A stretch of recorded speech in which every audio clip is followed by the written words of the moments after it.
सबसे पहले आप इस वीडियो को ध्यान से देखिए। दोस्तों, आपने देख रहे होंगे कि पहले पवन सिंह का जो पोस्टर होता है उसको प्रणाम करता है, अभिनंदन करता है। उसके बाद खेसारी लाल यादव जी के जो मूवी अभी फ़िलहाल में जो लगी है बोल राधा बोल, उस पोस्टर पे क्या करता है, लात मारता है। उसके बाद दोस्तों, कोई भी स्टार हो, पवन सिंह हो या खेसारी लाल यादव हो, किसी ने ये नहीं कहा कि अगले स्टार को या पोस्टर फाड़ो या लात मारो।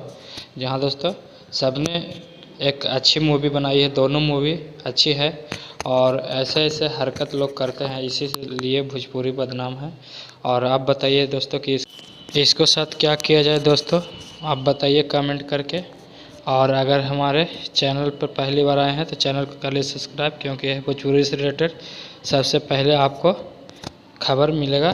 तो मिलते हैं अगले वीडियो में, जब तक के लिए धन्यवाद।